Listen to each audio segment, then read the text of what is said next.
Friends, ಇವತ್ತು ದಾನ ಮಾಡಬೇಕು, ಯಾಕೆ ದಾನ ಮಾಡಬೇಕು, ಯಾವ ರೀತಿ ದಾನ ಮಾಡಬೇಕು ಅನ್ನೋದ್ರ ಬಗ್ಗೆ ತಿಳಿಸ್ತೀನಿ. ದ್ವಾಪರ ಯುಗದಲ್ಲಿ ಶ್ರೀಕೃಷ್ಣ ಪರಮಾತ್ಮ ಒಂದು ದಿನ ಮುಂಜಾನೆಯೇ ಕರ್ಣನ ಮನೆಗೆ ಹೋದ. ಅಷ್ಟು ಹೊತ್ತಿನಲ್ಲಿ ಕರ್ಣ ಅಭ್ಯುಂಜಯನ ಸ್ನಾನಕ್ಕೆ ಸಿದ್ಧನಾಗುತ್ತಿದ್ದ. ಅವನ ಎಡಗೈಯಲ್ಲಿ ರತ್ನಖಚಿತ ಚಿನ್ನದ ಎಣ್ಣೆಯ ಬಟ್ಟಲಿತ್ತು. ಅದರಿಂದ ಎಣ್ಣೆಯನ್ನು ತೆಗೆದು ತನ್ನ ತಲೆಗೆ ಹಚ್ಚಿಕೊಳ್ಳುತ್ತಿದ್ದ. ಇದನ್ನು ನೋಡಿದ ಕೃಷ್ಣ, ನಿನ್ನ ಕೈಯಲ್ಲಿರುವ ಎಣ್ಣೆಯ ಬಟ್ಟಲು ತುಂಬಾ ಚೆನ್ನಾಗಿದೆ, ನನಗೆ ನೀಡುವೆಯಾ ಎಂದು ಕೇಳಿದ. ಆತನು ದಾನಶೂರ ಕರ್ಣ ತಕ್ಷಣವೇ ತನ್ನ ಎಡಗೈಯಿಂದಲೇ ಆ ಎಣ್ಣೆ ಬಟ್ಟಲನ್ನು ಕೃಷ್ಣನಿಗೆ ಕೊಟ್ಟು ಬಿಟ್ಟ. ಆಗ ಕೃಷ್ಣ, ಅಲ್ಲಯ್ಯ ಕರ್ಣ, ದಾನ ಮಾಡುವಾಗ ಯಾವಾಗಲೂ ಬಲಗೈಯಿಂದ ಮಾಡಬೇಕಲ್ಲವೇ, ಮತ್ತೇಕೆ ನೀನು ನಿನ್ನ ಎಡಗೈಯಿಂದಲೇ ಕೊಟ್ಟು ಬಿಟ್ಟೆ ಎಂದು ಪ್ರಶ್ನಿಸಿದ. ಉತ್ತರವಾಗಿ ಕರ್ಣ ಹೇಳಿದ, ಹೌದು ಕೃಷ್ಣ, ದಾನವನ್ನು ಬಲಗೈಯಿಂದಲೇ ನೀಡಬೇಕೆಂಬ ವಿಚಾರ ನನಗೂ ಗೊತ್ತಿದೆ. ಆದರೆ ನನ್ನ ಎಡಗೈಯಲ್ಲಿದ್ದ ಆ ಚಿನ್ನದ ಬಟ್ಟಲನ್ನು ಬಲಗೈಗೆ ಹಸ್ತಾಂತರಿಸುವ ಅವಧಿಯಲ್ಲಿ ಎಲ್ಲಿ ನನ್ನ ಮನಸ್ಸು ಬದಲಾದೀತೋ ಎಂಬ ಭಯದಿಂದ ತಕ್ಷಣವೇ ಎಡಗೈಯಿಂದಲೇ ಕೊಟ್ಟು ಬಿಟ್ಟೆ. ಎಷ್ಟಾದರೂ ಮನುಷ್ಯನ ಮನಸ್ಸು ಚಂಚಲ ಸ್ವಭಾವ ಉಳ್ಳದ್ದಲ್ಲವೇ ಕೃಷ್ಣ ಎಂದ. ಕರ್ಣನು ಮಾತಿನಿಂದ ಸಂತುಷ್ಟನಾಗ್ತಾನೆ. ಕೃಷ್ಣ, ನಿನ್ನ ಮಾತುಗಳಿಂದ ನಾನು ತೃಪ್ತನಾಗಿರುವೆ, ಏನಾದರೂ ವರವನ್ನು ಕೇಳಿಕೊ ಎಂದು ಕೇಳಿದ. ಆಗ ಕರ್ಣ ಕೇಳಿದ ಮಾತು ಗಮನ ಕೇಳ್ಕೊ ಕೃಷ್ಣ. ಭಿಕ್ಷೆ ಬೇಡುವುದು ಎಷ್ಟು ಕಷ್ಟವೋ ಬೇಡಿದವರಿಗೆ ಇಲ್ಲ ಎಂದು ಹೇಳುವುದು ಅಷ್ಟೇ ಕಷ್ಟ.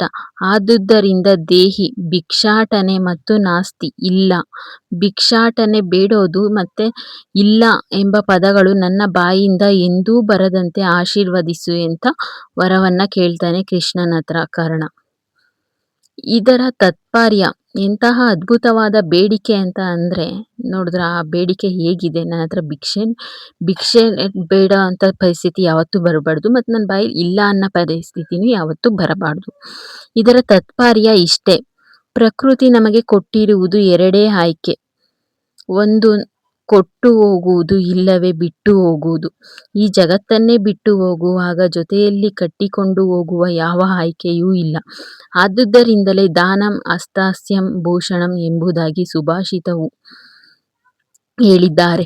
ಬಿಟ್ಟು ಹೋಗುವುದಕ್ಕಿಂತ ಕೊಟ್ಟು ಹೋಗುವುದೇ ಲೇಸು ಎಂಬುದಾಗಿ ಪುರಂದರದಾಸರು ಹಾಡಿದರು. ದೇಹದ ತೂಕ ಇಳಿಸಲು ವ್ಯಾಯಾಮ ಮಾಡಬೇಕು, ಮನಸ್ಸಿನ ಭಾರ ಇಳಿಸಲು ಧ್ಯಾನ ಮಾಡಬೇಕು. ಅಂತೆಯೇ ಕೂಡಿಟ್ಟ ಧನದ ತೂಕ ಇಳಿಸಲು ದಾನ ಮಾಡಬೇಕು. ದಾನ ಮಾಡುವುದು ಮತ್ತು ಸ್ನಾನ ಮಾಡುವುದು ಯಾರಿಗೂ ಕಾಣಬಾರದು, ಇವೆರಡೂ ರಹಸ್ಯವಾಗಿರಬೇಕು. ಸತ್ಪಂಥರಿಗೆ ಸಕಾಲದಲ್ಲಿ ಸಮಪ್ರಮಾಣದಲ್ಲಿ ಸಂತೋಷದಿಂದ ಯಾವುದೇ ಪ್ರತಿಫಲ ಇಲ್ಲದೆ ಪ್ರಚಾರವಿಲ್ಲದೆ ಮಾಡುವ ದಾನವೇ ಶ್ರೇಷ್ಠವಾದವು. ದುಡಿಯುವಾಗ ಕಷ್ಟಪಟ್ಟು ದುಡಿಯಬೇಕು, ದಾನ ಮಾಡುವಾಗ ಇಷ್ಟಪಟ್ಟು ಮಾಡಬೇಕು. ದಾನ ನೀಡಿದ ಮೇಲೆ ಮರುಗಬಾರದು, ಕೊರಗಬಾರದು. ನೀಡಿದ ವಸ್ತುವಿನ ಬೆಲೆ ಅರಿತವನಿಗೆ ಮತ್ತು ಅದನ್ನು ಉಳಿಸಿಕೊಳ್ಳುವವನಿಗೆ ಮಾತ್ರ ದಾನ ಮಾಡಬೇಕು. ಇಲ್ಲವಾದರೆ ನಾವು ನೀಡಿದ ವಸ್ತುವಿಗೆ ಬೆಲೆಯೇ ಇಲ್ಲವಾದೀತು. ಮಿಕ್ಕಿದ್ದನ್ನು ಕೊಡಬಾರದು, ಮಿಗಿಸಿ ಕೊಡಬೇಕು.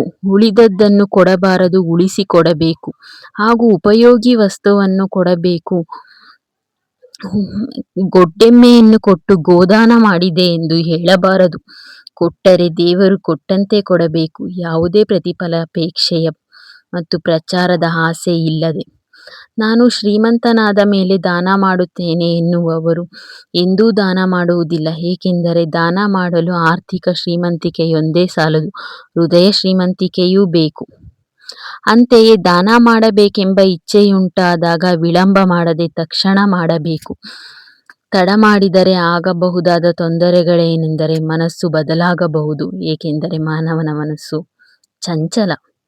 ನಾಳೆಯ ದಿನ ನೀವು ಯಾರಿಗೆ ದಾನ ಮಾಡಬೇಕೆಂದಿರುವಿರೋ ಅವರೇ ಇಲ್ಲವಾಗಬಹುದು, ಇಲ್ಲವೇ ನೀವೇ ಇಲ್ಲವಾಗಬಹುದು. ಕಾರಣ, ಯಾರ ಜೀವನವೂ ಸ್ಥಿರವಲ್ಲ. ನಾಳೆಯ ದಿನ ಯಾರಿಗೆ ಯಾವ ವಸ್ತು ಬೇಕಿತ್ತೋ ಆ ವಸ್ತು ನಿಮ್ಮಲ್ಲೇ ಇಲ್ಲವಾಗಬಹುದು, ಇಲ್ಲವೇ ಅದು ಅವರಿಗೆ ಬೇಡವಾಗಬಹುದು.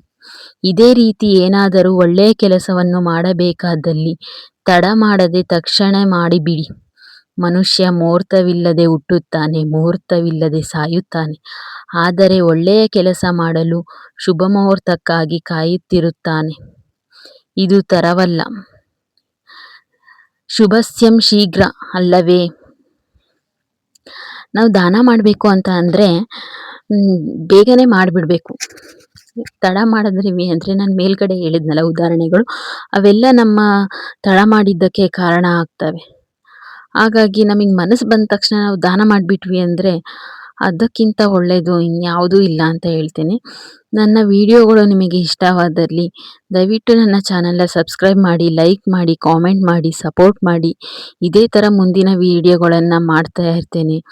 ಇದೇ ಥರ ನಿಮಗೆ ಮನದಟ್ಟಾಗುವಂಥ ವಿಡಿಯೋಗಳು, ಸಂತೋಷ ತರುವಂಥ ವಿಡಿಯೋಗಳನ್ನು ಮಾಡ್ತೀನಿ.